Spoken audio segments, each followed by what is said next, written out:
Pawan bad గా touch చేశాడంటూ Tanuja వాదన. తప్పెవరిది?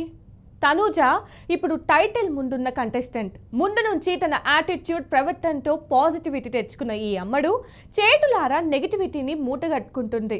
మరోవైపు తనూజ కావాలని ఫుటేజ్ కోసం అనవసర గొడవలు క్రియేట్ చేస్తుంది. హౌస్ లో చాలా మంది స్ట్రాంగ్ పోటీగా ఉన్న టైటిల్ రేస్ లో దూసుకుపోతుంది మాత్రం తనూజ. అక్కర్లేని గొడవలు చేస్తూ హౌస్ మేట్స్ సైతం షాక్ అయ్యేలా చేస్తుంది. అనవసర వాదన చేస్తూ అటు జనాలకు సైతం విసుగును తెప్పిస్తుంది. ఇక నిన్నటి ఎపిసోడ్లో తన ప్రవర్తనతో జనాలకు మరింత చిరాకు తెప్పించింది. Women card sympathy game play చేస్తుంది. నిన్నటి ఎపిసోడ్లో అయితే కిచెన్ బల్ల మీద ఎక్కి కూర్చొని పెద్ద గోల చేసింది తనూజ.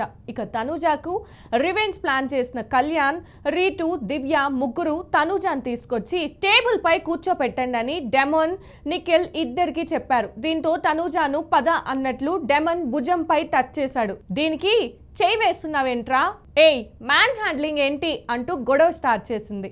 రాణి ఆర్డర్ అంటూ నిఖిల్ చెప్తుంటే అయితే ఏంటి అంటూ రచ్చ చేసింది. మొత్తానికి నిన్నటి ఎపిసోడ్లో కావాలని గొడవను సాగతీస్తూ డెమన్ను మరింత నెగిటివ్ చేసేందుకు తనూజ ట్రై చేసిందని అంటున్నారు ఆడియన్స్. మరి తనూజ అతి చేష్టలపై వీకెండ్లో నాగార్జున ఎలా రియాక్ట్ అవుతారో చూడాలి.